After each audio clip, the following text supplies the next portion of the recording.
Hola amigos, buen dia. Hello everybody. As you know, in these series of lessons, we have been bringing to you anecdotic as well as informative episodes on Latin American culture, Latin American history through the figure of Latin American women. And today, we are going to bring you the story of some valiant women. These are women who have fought against the dictatorships in Latin America. We are going to tell you today the story of Las Hermanas Mirabal, or the brave Mirabal sisters from the Dominican Republic. You know where the Dominican Republic is, no? In the Caribbean. And we are also going to bring you the inspiring story of the Madres y Abuelas de la Plaza de Mayo, or the mothers and grandmothers of the May Plaza from Argentina. Now, these women fought bravely against military dictatorships in their respective countries in the 20th century, and they showed that women were a powerful voice against injustice. They are today respected and recognized world over for their contribution towards building a more just and humane society. You would know that most countries in Latin America were freed from Spanish colonial rule in the early 19th century, between 1810 1820s. And after their independence, in the entire 19th century, they were ruled by a series of caudillos, or local strongmen, all through the 1800s. In the 20th century too, many countries in Latin America suffered under dictatorships and military rule till until the 1980s, when finally these dictators were brought down and democracies restored as we find today in the continent.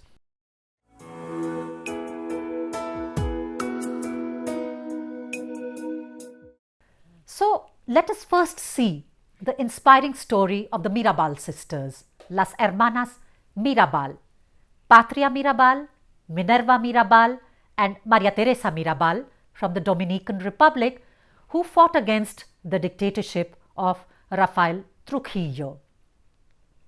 Who was Rafael Trujillo? He was one of Latin America's cruelest dictators, Rafael Leonidas Trujillo. He was a career officer in the army of the Dominican Republic, and he assumed power fraudulently in an election, and he remained in power until his assassination in 1961. Nearly 30 odd years of dictatorial rule. And during his regime, opponents of the regime were mysteriously killed, disappeared, and Trujillo is well known for his policy of targeting on racial basis. He's known for his racial discrimination. He used to target mostly the black inhabitants, particularly of his neighboring country, Haiti, and of course, many dark-skinned, dark-colored Dominican citizens also.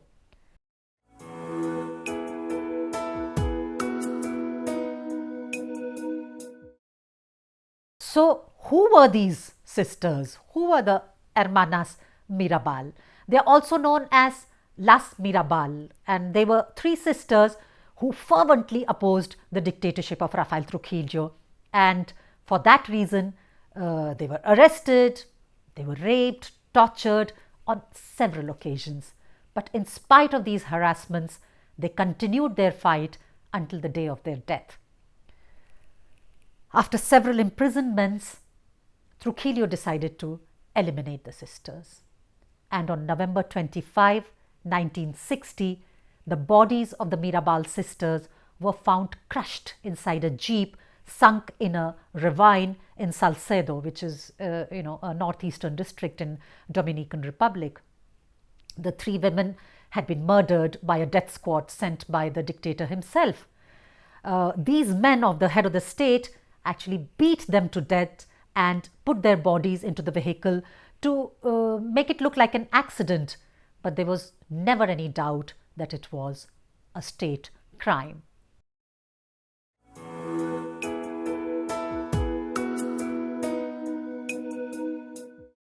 This crime shook the conscience of the nation. Trujillo believed that he had By eliminating the sisters, he had eliminated the big problem. But the murder of the Mirabal sisters, who were known as Las Mariposas, it was their code name, Las Mariposas, or the butterflies. In fact, it became one of the triggers causing the fall of the dictator. The Dominican people became more and more convinced of the ideals that the Mirabal sisters stood for, and more inclined to support them. And this reaction helped to raise awareness in the public and finally culminated in the assassination of the dictator on May 30, 1961.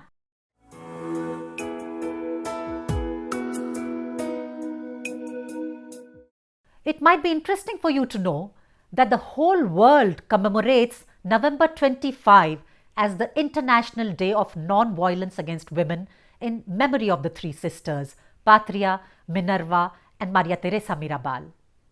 At the first Latin American and Caribbean Women's Meet, which was held in Bogota in Colombia in July 1981, it was proposed to make November 25 a day of reflection and denunciation against the different forms of violence suffered by women.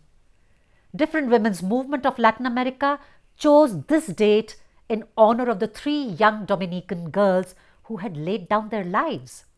And some years later, in 1999, the United Nations joined the day of protest and declared November 25 as the International Day of Non-Violence Against Women.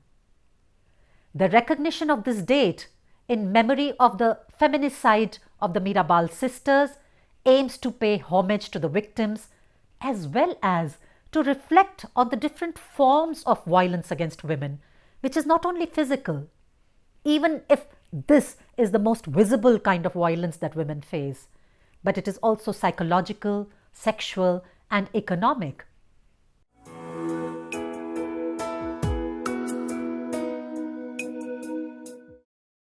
The house of the Mirabal sisters in Salcedo has become a museum, the Museum of the Mirabal sisters.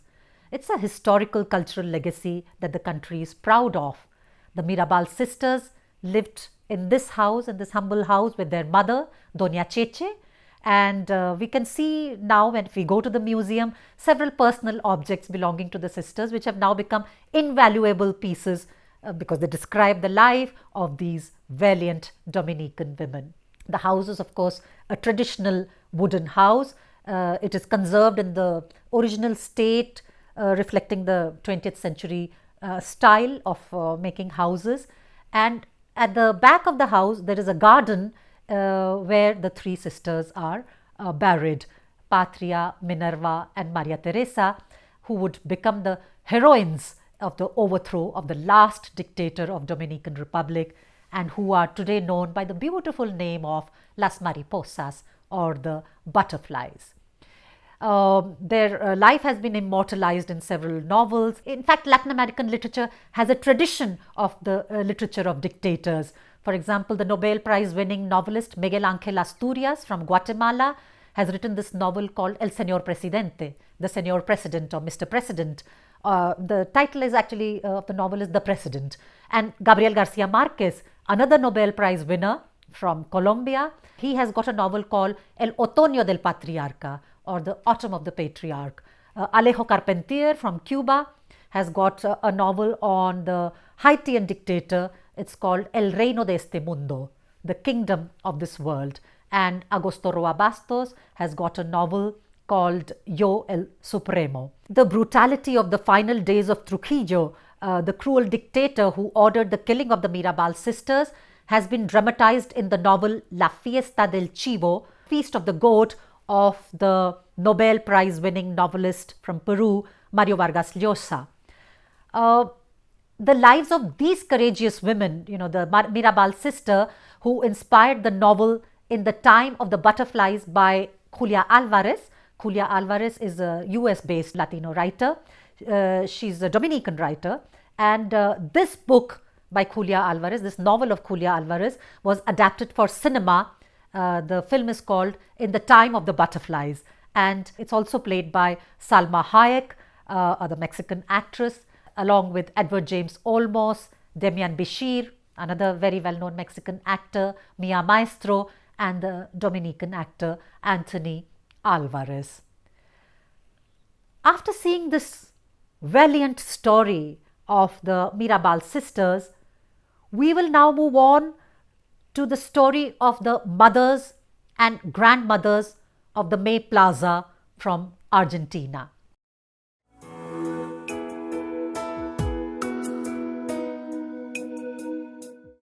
You would know that in 1976, the military staged a coup in Argentina, and with that began the bloodiest regime the country had ever known. There had been several coups in Argentina in the 20th century, but in this 1976 coup, the military suspended the constitution and replaced it with El Proceso. What was the El Proceso? It was a statute for the process of national reorganization. This process of national reorganization concentrated all judicial, executive and legislative powers in the hands of the dictator. Jorge Rafael Videla, one of the leaders of the military coup, who appointed himself president and waged what is known as La Guerra Sucia, or the Dirty War, from 1976 to 1983, during which the military government abducted, tortured and killed anyone who they thought was a dissenter. And many of these dissenters were young people, students and other youth trying to express their dissatisfaction with the regime. The kidnapped people were referred to as los desaparecidos, or the disappeared ones. So a group of mothers began to complain and demand answers from the authorities about the illegal detention of their children who had been captured by the military or the police. They never knew where these people had been taken. They didn't know whether they were in the prisons. So they began meeting in the Plaza de Mayo, which is the May Plaza, every Thursday. So they used to meet in front of the Casa Rosada. Casa Rosada, or the Pink Palace, is the presidential palace, the seat of the government. So every Thursday they began their march around the plaza, that is the square. It is a march which was replicated throughout the country, and it continues until today in Buenos Aires, the capital. And it will continue, they say, until the fate of the thousands of disappeared is known. So the first weekly protest was held on April 30, 1976. The woman who is the president of the Association of the Mothers of Plaza de Mayo, Senora Ebe de Bonafini, she's herself the mother of 2 disappeared children. She has narrated the historical facts about those days. She said that we went for the first time on April 30, 1976. She says she remembers it was a Saturday, and the idea was to just submit a letter to the government so that they would tell us what had happened to our children. This day was chosen finally until today. It carries on till today, as I told you, to carry out the marches around the Pyramid of May. Now, what is the Pyramid of May? It is a historical monument in the May Plaza that reminds the Argentinians of 25th of May 1810, the day of their independence from Spanish colonial rule, which was achieved on 9th July 1816. Now, these women were called the mad women of May Plaza, las locas de la Plaza de Mayo. But they had found a way to channel their despair and frustration into action. In their weekly demonstrations every Thursday, they carried pictures of their missing children. Later, they started wearing white scarves to symbolize the white dove of peace. And on the scarves, they had embroidered the names of their loved ones, of their children who were missing. So this non-violent expression of truth by the mothers eventually drew international attention, and human rights groups started arriving from world over. They helped them open an office, they helped them publish a newspaper, and they helped them to go places and make speeches.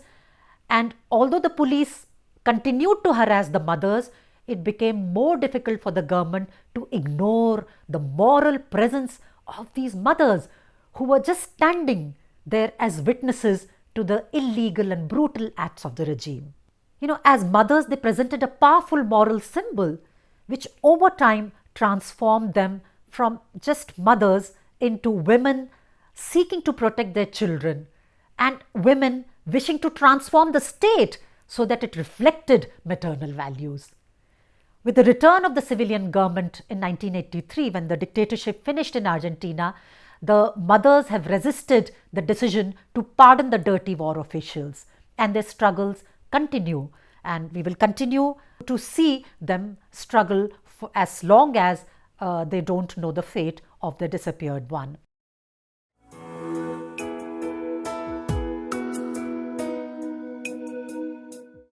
And some of the mothers were actually searching for 2 generations of disappeared, their children and their grandchildren. So soon after the military regime unleashed repression, the relatives of the disappeared discovered another terrifying fact: the disappearance of the babies born during captivity to pregnant mothers. And therefore, on 22nd October 1977, 12 of the mothers who were a part of the Mothers of the Plaza de Mayo, they decided to form an association, and they began their struggle to locate the whereabouts of their grandchildren. They named themselves the Association of the Grandmothers of Plaza de Mayo. At first, the grandmothers did a detective job, and they did it alone. They communicated in code, they wrote complaints, and they processed data to know where their children and grandchildren were. The grandmothers of the May Plaza have been active ever since, with the main objective of locating and finding the thousands of babies born in captivity to mothers who were illegally detained during the military dictatorship and restore their identity. These babies are known to have been given to military or police families, and many still remain in the families of those who have, actually appropriated them. So the abuelas or the grandmothers committed themselves to finding their missing relatives and return the kidnapped or captive children to their legitimate families. And they have managed to restore their identity to many grandchildren, and they have in fact been able to manage to bring those responsible for these crimes to trial. When it was very difficult to work within the country, the grandmothers actually, won the support of important world organizations and the attention of the international press also.